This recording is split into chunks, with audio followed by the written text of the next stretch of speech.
by the time I probably have kids and they're aware, we're gonna have like sex robots and shit. I know your mom and your mom probably didn't play either with who you were hanging out with or being friends with and shit. It was like, who is he? Like, how is he? It's my brother, he hung out with the wrong people, got in trouble, and that just landed on me. Like, I'm the next coming up.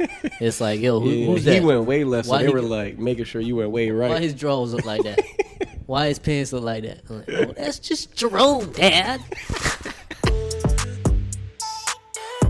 Yo, what's up? It's your boy Julio, man. What's up? It's your boy Nate. Yes, sir. We back on Change the Algorithm page. We're going to be reacting to a podcast from the homie Diary of a CEO. Yes, sir. What's his name again? I forgot his name. His name is the Diary of the CEO. Yeah, Diary of a CEO. I mean, I call him Theodore, but that's not his real name.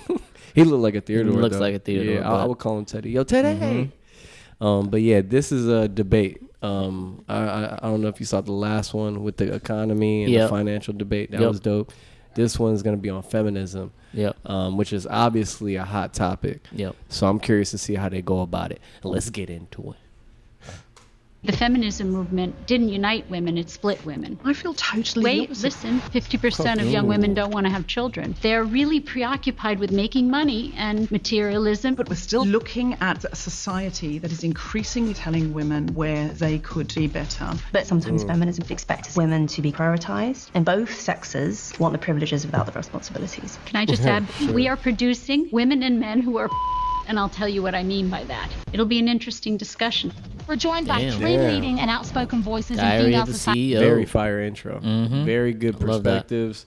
I'm excited to see these women duke it out. And me and Nate had already discussed, we're going to skip ahead to the sex education in schools segment.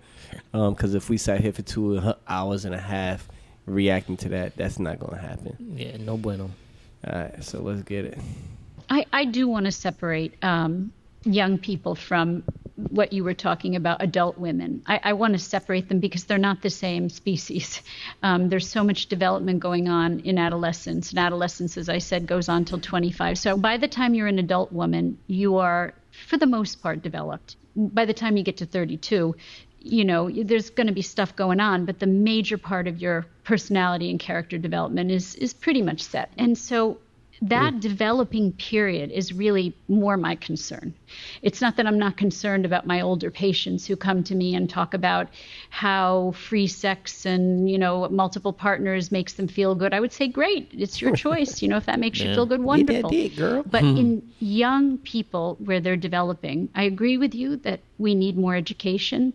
I'm all for more education, but I'm for so we have so much sex education right now in schools. Too much sex education, if you ask me. Online, maybe.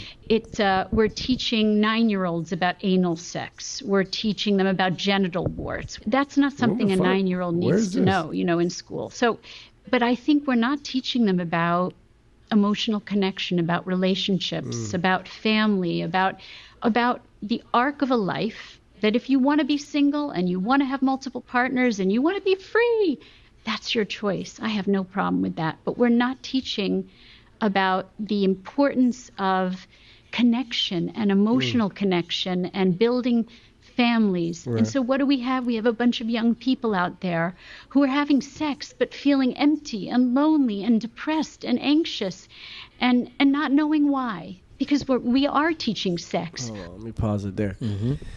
When she talks about something like that, who do you? Obviously, we don't have kids, but with the preparation of having kids and stuff, do you feel like that type of conversation is like that knowledge and that type of conversation? Are you going to depend on like the school system to teach your kids that, or are you going to take on that responsibility?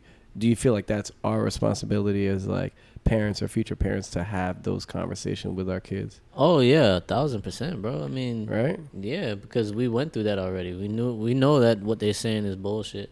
Like half the time, like what she's saying is all they talk about is like, oh, don't go and get AIDS, don't go and get STDs. Oh, this is how you throw a condom on your dick. Like that's what herpes look that's like. what herpes Like, you know oh, what I'm saying? shit. Like they try to show you the scientific.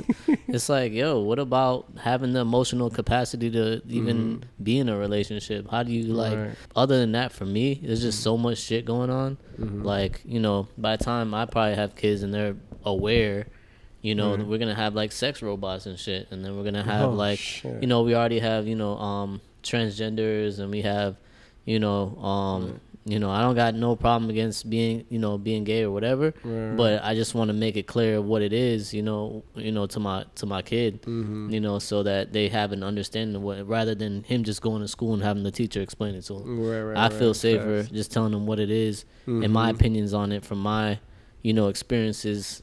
Not being gay, but like, like just seeing stuff, and you know, and I know gay people, So, yeah, I'll just tell him what my opinion on all this stuff, and I'm just gonna assume that like he's already looked into it already, or and at if least not, starting to wonder. Yeah, starting to wonder, and then so there's no way I can leave anything up to the schools. The schools or is trash, other people. Like, or other people. Yeah, like you can't. You gotta I feel like the school should be, obviously, like we could depend on them to teach them like the basics, even like learning how to have friends, all that. But then even still, you got to keep a close eye. Like, you know, I understand now why my parents were like always worried about like, oh, like, or wanting to meet your kids' friends. You know what I mean? I know, I know your mom and your mom probably didn't play either with who you were hanging out with or being friends with and shit. It was like, oh, who is he? Like, how is he? Yeah, no, definitely, they're definitely judgmental on that. Yeah, and it's like, but it comes from love. It comes from like, yo, who you hanging out with? Yeah, like, yeah. You know, trying to see where they come from. Well, theirs was more fair, like because my brother, you know, he hung out with the wrong people, got in trouble, and that just landed on me. Like I'm the next coming up. It's like, yo, who's that? He went way left, Why so they were like making sure you went way right. Why his drawers look like that? Why his pants look like that? I'm like, oh, that's just Jerome, Dad. You know he's cool, man. It's like it comes with that, you know, with that form of parenting. Like you gotta like teach them stuff. You gotta talk to them about stuff. And I'm sure if you have that conversation with your future kid, like they'll be even more confident when they start learning it from like a teacher or someone in school. They'll be like, oh shit, my parents kind of told me about that already. You know? Yeah. So yeah, I don't know if she. Yeah, first of all, I don't even know what she's talking about. In Florida, we don't got that much sex education, right? Nope. I didn't go through that much. I mean, yeah, the STDs and all that stuff, yeah. But scientific herpes. We don't even have like a whole class on sex basic education. Yeah, we can probably end it right there, bro. Yeah, I like this shit. Y'all check this out, man. Diary of a CEO. And they're all actually speaking their perspective, and they're not just trying to like attack each other, clickbait or attack each other, just like up there arguing. Like, nah, they're all speaking valid points. Holla at your boy, man. Stay tuned in with the channel. Yep. Make sure y'all like, subscribe, and leave a comment, man. Anything else you guys want us to, you know, react to in the self-development, you know, space. So just write it down there in the comments, man. Appreciate all y'all, or not all y'all, but some of y'all. All y'all. Yo, all you guys, all you million subscribers, man. Yeah, we for rocking real. with you. Rocking with you either way. Wherever this video finds y'all, man. Straight Love up. y'all. One love, brother. Peace.